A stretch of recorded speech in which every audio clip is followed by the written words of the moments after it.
বীজগণিতের সবচেয়ে ছোট একটি অধ্যায় হচ্ছে 11 অধ্যায়, কিন্তু গুরুত্বপূর্ণ। এই 11 অধ্যায় থেকে বিগত বছরগুলোতে কিন্তু অনেকবার প্রশ্ন এসেছে। সো আজকে তোমাদের মাত্র দুইটা সৃজনশীল দেখাবো, যে দুইটা সৃজনশীল থেকে ইনশাল্লাহ 11 অধ্যায় থেকে প্রশ্ন আসলে কমন আসবেই। তা আমরা যদি এখানে দেখি প্রথম সৃজনশীল যেটা, এই যে এই সৃজনশীলটা একটু ভালো করে দেখবা তোমরা। এখানে হচ্ছে আমাদের এই যে এখানে পাওয়ার 1/a⁶, 1/b⁶, এই টাইপের ম্যাথ, এই রিলেটেড আরো অনেকগুলো ম্যাথ আছে বইয়ের মধ্যে দেখবা। এই ম্যাথটা খুবই গুরুত্বপূর্ণ।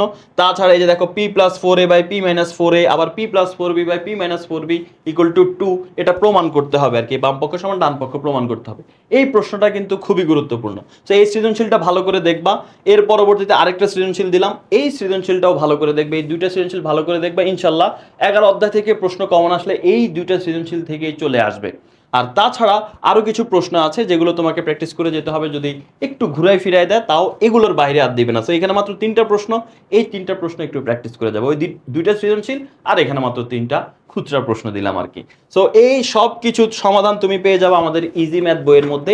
এখানে A to Z তোমার এসএসসি প্রিপারেশনের জন্য যা যা প্রয়োজন সব কিছুই আছে নবম দশম এবং এসএসসি পরীক্ষার্থীদের জন্য। তো এছাড়াও আমাদের 500 এমসিকিউ বই আছে, এখানে তোমার সবগুলো বিষয়ের এমসিকিউ সমাধান দেওয়া আছে। আর তোমরা পরবর্তীতে কোন অধ্যায়ে সাজেশন চাও সেটা কমেন্টে জানাও।